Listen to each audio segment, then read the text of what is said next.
Howdy, welcome to Woodshop Cowboy. My name is Patrick Waters. Today we're going to be building tool holders out of maple and nippe. Remember, we're going to make it right, make it safe, but most importantly, we'll make it together. Let's get to it.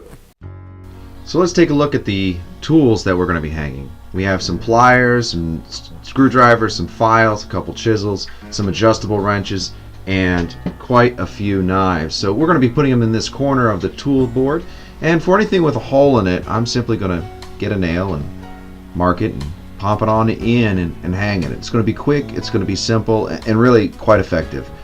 For everything else, I'm going to take some ippe and some maple. I'm going to cut it down to about 3 inches thick, just trying to make sure that everything's the same thickness here.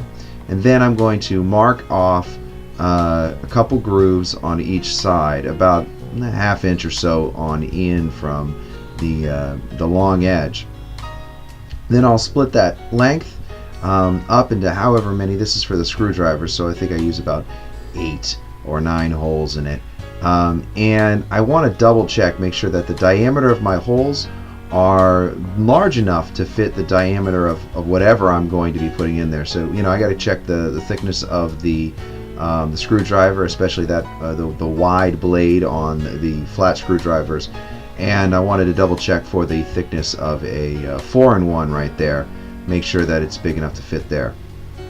Then I'm going to make my end brackets, and the way I kind of do this, I bring out my board and I line up one edge, I make a mark, then I go one thickness down, I make another mark, then I go make one more for the thickness, and kind of what I do is I split that middle section there long ways, and so I don't have those sharp edges. I make a little mark and I just kind of knock out this little piece. Then I take it over to the bandsaw and I will just freehand it away, not really worried about being extremely accurate, just trying to get it pretty even.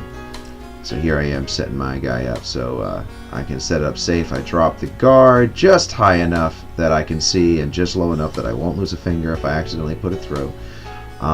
Then I come in and I take a little relief cut, so that little edge on the bottom, so I don't have that sharp piece. There it goes.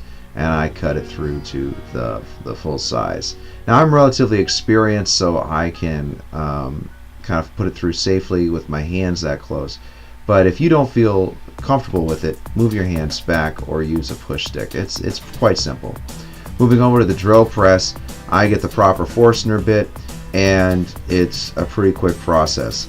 I like to make sure that it's my work pieces are clamped to the fence, but when I'm doing something this small, it's not always necessary. But I do need to make sure that I've got it into the wood pretty steady and keep a hand on it when I go in.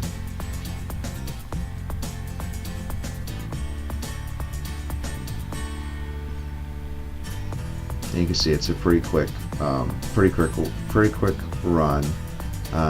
going through on both sides, making sure that I get my stuff. And I want to make sure that I pilot hole on the ends of the brackets. I want to make sure I get a little pilot hole, because ippe and maple are extremely tough woods, and if I don't use a pilot hole when I come over to screw the parts together and assemble it, I'm going to get some splitting.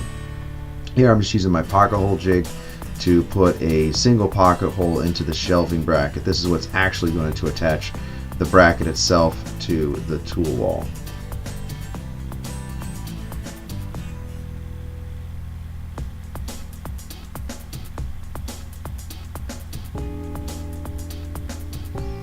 It's important when you use a pocket hole jig that you use a corded drill, really, to do it. Battery powered drills are often not strong enough to be really useful for a pocket hole jig. There we go, there's the Duresta shot. And here I'm assembling the piece, just trying to get it on in there and clamp it on down. Then I will put in the second part, that second piece, and it's ready to be attached to the wall. Mark off where I want it, make sure that it's level. I'll put in one side with one side so it can kind of wiggle around there, Once I get it pinned with one end, I will move it level and pin it with the other, and it is installed. Now for anything that has a handle on it, a slotted handle like a pair of pliers or something, it's a little bit of a different process.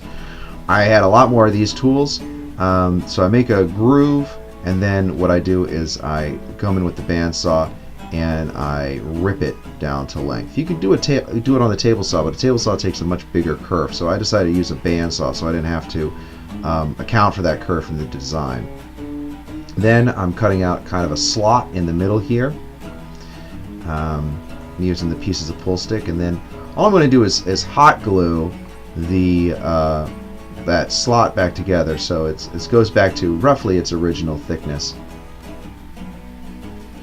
And I am going to attach my two end pieces to this, remade middle section for the slotted stuff. Then I reattach it, and I simply get it into the proper space on the tool wall, and I hang the tools. There they go, all the way on in.